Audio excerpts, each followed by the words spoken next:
This cell phone provider won't work for me. Not my story, but my father's. Takes place probably 20 or so years ago in Midwestern US. At the time of this story, my father had his cell phone plan with the V network. Not sure if company names are allowed, but whatever. You probably know who I'm talking about. He chose that provider because he lived in a rural area and at the time that was the only mobile provider that worked for him. He researched this as best as his low-tech redneck mind could handle. This was the only viable option. My father has been in sales for most of his working life. Specifically insurance sales. He is darn good at it. Makes sure the client is taken care of the right way. The way he would want to be taken care of. He also is the kind of guy that doesn't care where you are on a company's organization chart. He'll tell you exactly how it is with wanton disregard. If he's wrong, he'll admit it, but if he's right about something, he'll make extra sure you know about it. The bean counters at insurance company he worked for decided they would provide him with a business cell phone, but with a different provider than the V company. He called his boss and said, "This probably isn't a good idea. It'll be in roaming where I live and it'll cost a ton in roaming charges." Side note, remember roaming back in the day? Boss says, "Nope. Company knows best. Use this new phone." Pops says, "Sure thing. Boss man. MC hammer time." So he gets new phone. Uses it exactly 1 month's billing cycle. Uses it for all calls. Business calls. Personal calls. Random calls to make a reservation at a restaurant. Everything. Use the company phone. Instead of the company paying around $50 or whatever it was for his phone plan. Because of roaming in his area as he said it would. The cost of his phone bill was somewhere in the neighborhood of $1,400. Boss calls him on his personal phone and says, "Put the company phone down. Shut it off. Don't touch it again unless it's to put it in a box. We're overnighting you a new phone on the V network and you will send the other phone back to us." My dad, in his ever so smartass way, said, "Next time, maybe pay attention to the guy who knows how it is." His moral every time he tells this story is that education does not always mean the same thing as intelligence. Thanks for reading. I not only remember roaming, I remember roaming plus international calls. I was the ITMGR at AF100 manufacturing facility. I'd had a vacation trip to attend the theater in Canada scheduled for months. All tickets and the B&B paid for and non-refundable. I don't remember any longer what project installation corporate had come up with that coincided. But it was, in the scheme of IT projects, totally minor in terms of what could go wrong. My staff was briefed and knew what they needed to do. Corporate knew I'd be out of town and they were the ones running this particular show. Anyhow, but my newly installed boss got nervous. While he couldn't make me cancel my vacation, he made me promise that I would call in and check on things every day. They'd reimburse me. I tried to explain that it was unnecessary and wouldn't be cheap. But he wasn't hearing it. Okay, fine. I did that, using my personal cell phone.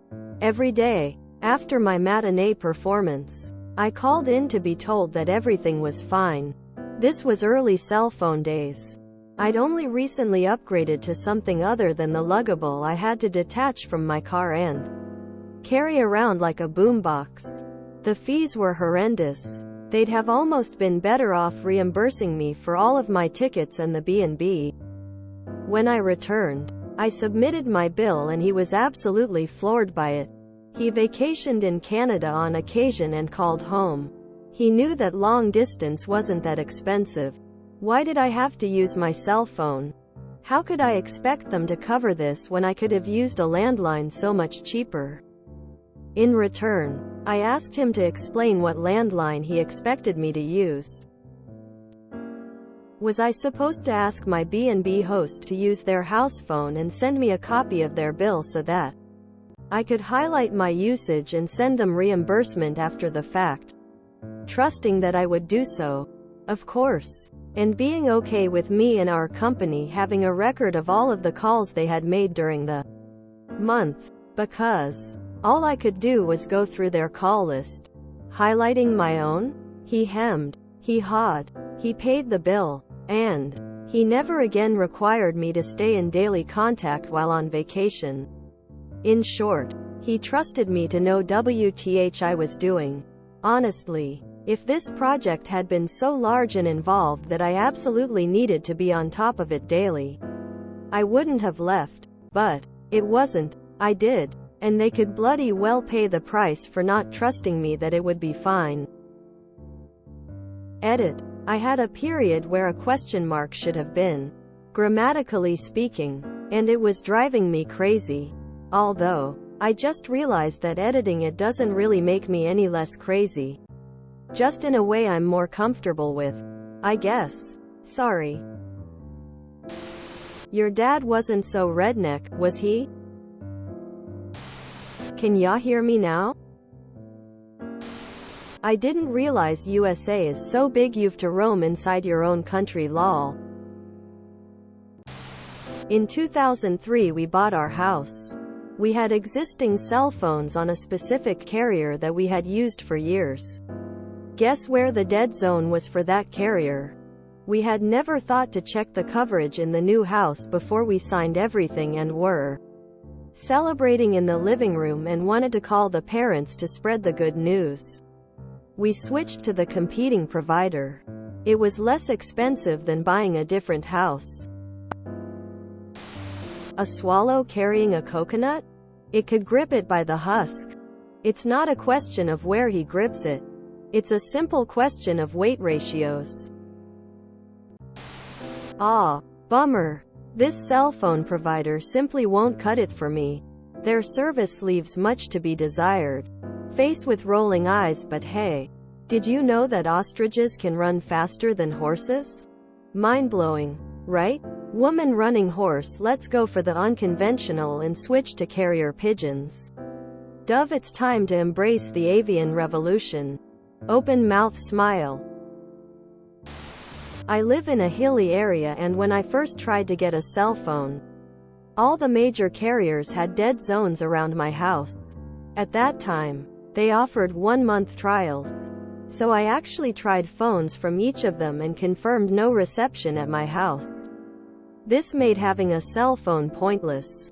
When a new carrier put a tower in locally, I found that worked. So I was locked into that carrier for many years until coverage of the others gradually improved. Kind of reminds me of the doctor who told my mom she had cancer. Mom had a biopsy, then another, both negative. Doc still insists she has cancer. I ask whether this diagnosis might be premature, given the lack of positive pathology. He's the doctor here. He knows what he's looking at. Yeah, okay, mom has the thing removed. Pathologist, after checking a whole bunch of samples, says there's almost no chance that it's cancer. Given that they can't find any cancerous sample, Doc still insists it's cancer. Doc got a complaint filed with the state, and mom got a different doctor who actually does know what he's talking about. As with your story, education does always mean intelligence. Or sense. Back when my company did that, except their preferred phone company had very poor coverage where I lived. I didn't receive calls. Calls dropped. If it could be bad, it happened.